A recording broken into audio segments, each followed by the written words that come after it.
Lors de l'usinage à commande numérique, on va définir un trajet d'outils. Ce trajet d'outils-là utilise des coordonnées dans un système d'axes standard. Il y a deux systèmes de coordonnées il y a deux systèmes de coordonnées qui existent dans, dans une machine, dans un contrôleur. Le premier, c'est les coordonnées de la machine en soi. Donc, c'est intrinsèque. Cette machine-là est un robot au final. Donc, elle a son origine de ses axes X, Y et Z à quelque part. C'est très peu pratique à utiliser, principalement parce que ça va changer d'un manufacturier à l'autre, ça va changer d'une machine à l'autre, il y a des tolérances qui ne sont pas tout à fait respectées.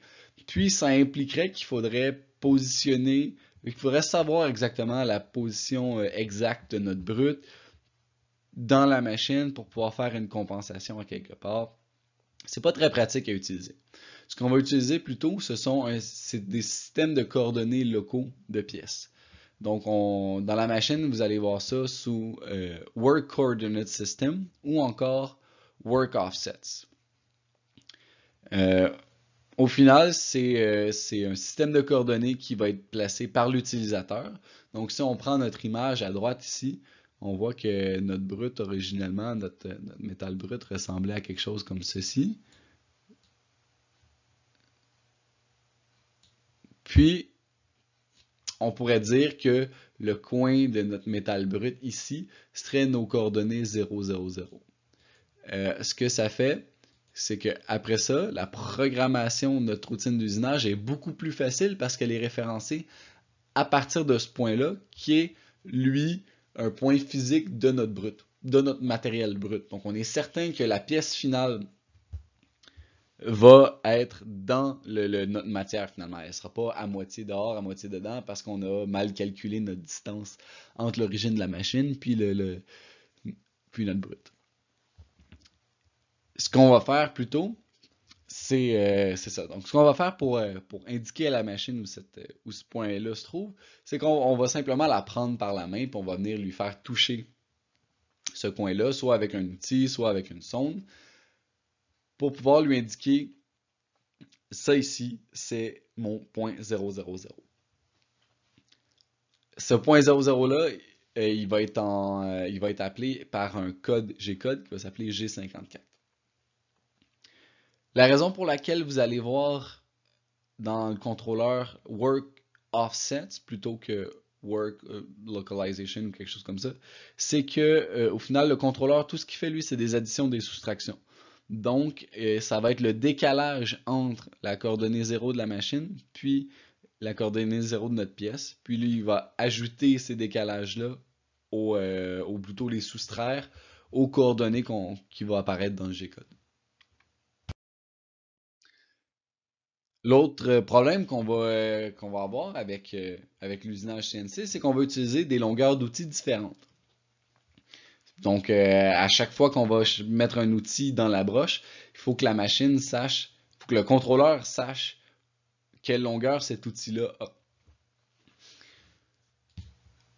Comme vous le voyez, les porte-outils qu'on utilise, c'est les porte-outils qui viennent avec du fournisseur. Ils ont un rebord qui semble être toujours au même endroit, un rebord calibré qui lui vient s'appuyer sur la broche. Donc le dessus de la broche est notre surface de référence pour nos longueurs d'outils. Ensuite, ce qu'on va entrer dans le contrôleur, c'est la longueur d'outil seulement. Donc, entre du bout à notre surface de référence.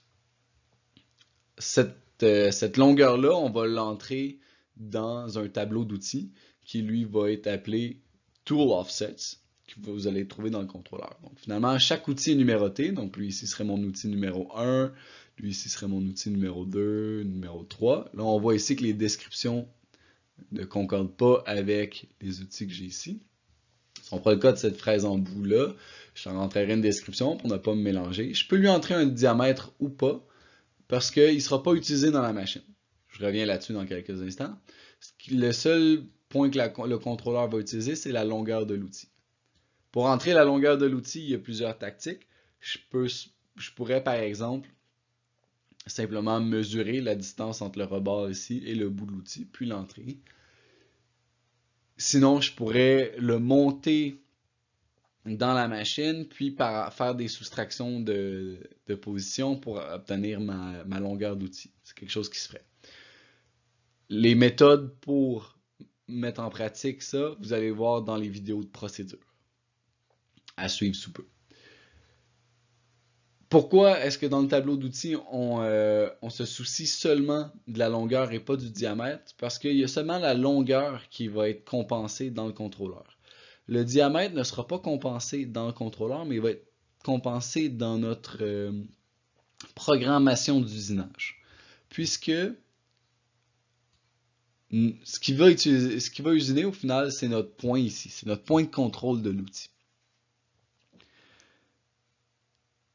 Donc, dépendamment de l'angle de l'outil, de l'angle de l'outil sur la pièce, ça se peut que le contact soit pas le même. Donc, on va vouloir faire la compensation du diamètre de l'outil dans la programmation, donc dans notre logiciel de Fusion 360, par exemple.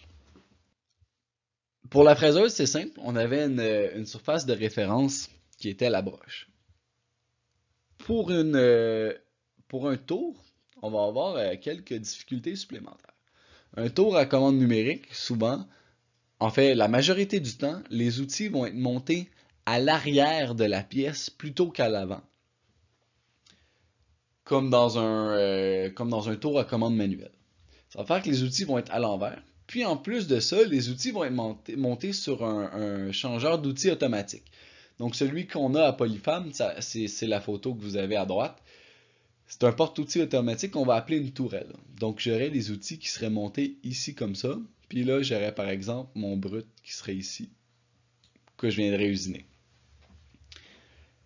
L'outil qui serait chargé en ce moment, ce serait l'outil qui est ici. Ce serait pour si je veux venir usiner la face avant de ma pièce. Le problème qu'on a, c'est qu'on n'a pas de surface de référence juste. Donc, qui est répétable à chaque fois qu'on change d'outil. Ce qu'il va falloir faire, plutôt que référencer nos outils par rapport à une surface de référence, il va falloir les référencer par rapport à un outil qu'on va appeler notre outimètre. Au final, ce que ça veut dire, c'est que je vais utiliser mon premier outil dans le tour pour venir usiner une surface quelconque avec son point de contrôle. Puis après ça, ce que je vais faire quand je vais venir changer d'outil, on va venir calculer la distance, finalement, la différence entre nos points de contrôle. Donc, les points de contrôle, c'est les points qui... c'est le point de l'outil qui travaille, en fait. C'est le bout de l'outil. Donc, on va vouloir définir des différences entre nos différents outils.